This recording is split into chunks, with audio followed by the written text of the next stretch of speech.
I'm Kelly Renee Miller, volunteer with the Dances with Films Festival at the TCL Chinese Theater. Dances with Films is in its 18th year, and I'm here with Robert Millett, who works for Dances with Films. Robert, tell the lovely people a little bit about what you do for the festival. Well, this year I'm doing the alumni store.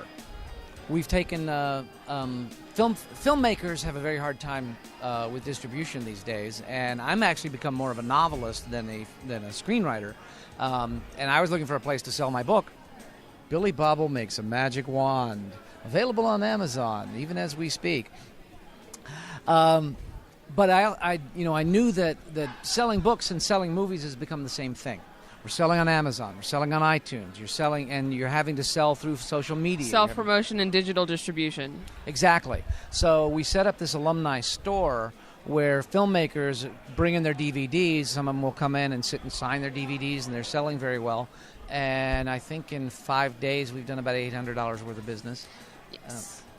So it's working. I think it's going to be a new tradition that you'll see at festivals all over the place. And by alumni store, you mean films that have been screened at Dances with Films in the past, previous selections? Yes, exactly. Previous selections, and then if the filmmaker comes in and they will sell their previous selection the whole time. Mm-hmm. But if they've done other movies that didn't get in the festival, or they've got newer projects or something, they can sell those as well when they're here. Mm-hmm. And these are the majority of the alumni store, are they self-distributed, or do some of them have a distributor for independent films? Most of them have distributors, smaller distributors like Lyndon Nelson's company that distributes Druid. Not Druid. Druid Peak? Druid Peak, yes, thank you. You're welcome. I'm tired. Druid Peak and a couple of also Fray, which is a fantastic movie that they didn't get the DVDs here yet, but and we had Conversations for a Cause upstairs with Fray, the distributor of Fray earlier this evening. Yes, Cocktails and Conversations. That's what I meant. Conversations for a Cause is Nerd HQ. Cocktails and Conversations is Dances with Films. You had a couple, so you know. And the other thing I do is I'm on the selection committee, so I'm watching submissions. I also blog at Dances with Blogs about submissions. If you're thinking about making a movie, please read my blog. You'll see what we've been seeing, what trends are happening, because 9 times out of 10, a filmmaker thinks they're doing something hip and cool, and it's the same thing every other filmmaker is doing that they think is hip and cool, and it's not. Mm-hmm. Be true to your own voice.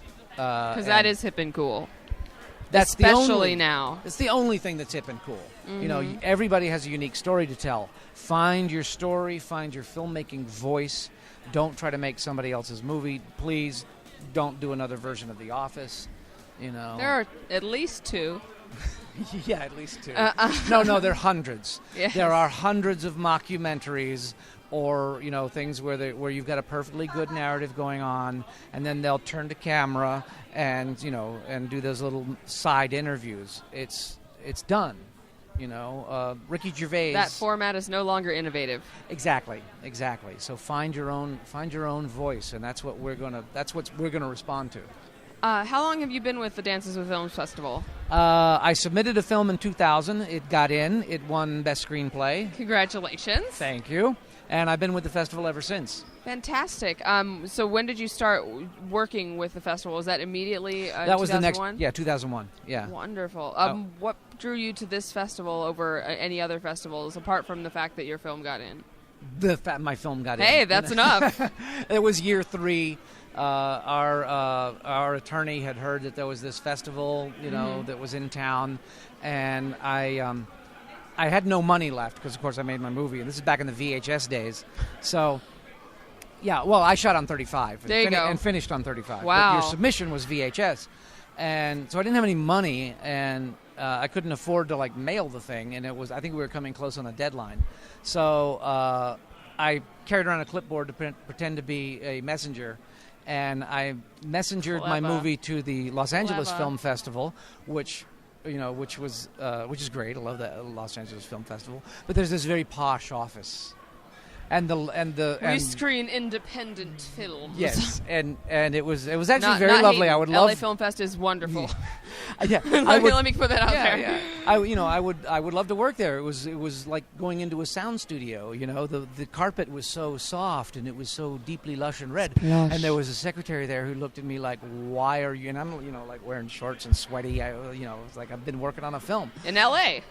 Yeah. Where's so that? and I'm like, okay, here, boom, and I did my submission as if it was just a messenger thing, Mm-hmm. and then I did the same, and then from there I went straight to the Dances with Films office, Mm-hmm. and it's on the lot, and it's one tiny little office. It's not even air conditioned. Michael's in there, and he's got VHS It is tighter stacked there. all around him, and he's on the floor trying to figure things out. And I was like, I've got a submission for Dances with Films, and I think I'd made something for them to sign or something. Yeah. And Michael's like, okay, great, put it over there. And so I did. That was a very good left, Michael. And little did I know I would be there for a long time. So you've been with Dances with Films for a while, as you said.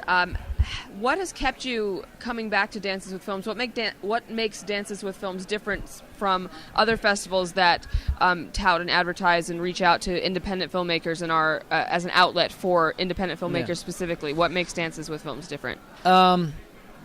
Well, I've been with them. I keep coming back to them for two reasons. One, I haven't gotten a new project off the ground, so I'm not rich and famous. And so, But now you're on the internet. Now I'm on the internet. I'm not rich and famous yet, so, I'm still here. If I were rich and famous, then I would probably, volunteer or something, But there's an honesty here. I've learned a ton. I'm a theater major. I come from theater. When I made my film, I only had 40 hours of time on a film set when I was directing my own movie, shot on 35 and everything. It was freaky. So I've over 15 years now. I could probably be a professor of film. Profess all the films. Yeah. But I keep coming back. I don't know. For the honesty, for the, it's fun. It's a good community, and we have to have, we've got to have something, I would most definitely agree. I've worked a few and I've attended several other film festivals, and the difference between filmmakers at other festivals or just even the staff at other festivals, and this is not getting down on them because everybody is working so hard and is extremely passionate about their projects and everyone is going for that audience award, but I feel like filmmakers at this particular festival are so unyieldingly supportive of each other. From film to film, people that don't know each other are coming out. It's not just we're in the same category, so I'm not going to talk to you. There's a real congenial and familial atmosphere that's not oppressive or at dances, I think. I think people have said we're like summer camp for filmmakers. But everyone loves summer camp. Exactly. We all have that memory of summer camp where you've spent those 2 weeks and your life has changed. I can see clearly now. Yeah, exactly. My glasses on. Sorry. That's okay. I ran out of things to say, so, Well, thank you so much for your time, Thank you. Robert. We hope to see you all. Hope that led you some insight into film festivals and Dances with Films in particular, and wonderful people like Robert. And now we're going to Comic-Con because she's going to be Donna and I'm going to be... I could be the master from Tom Baker's series. Yeah.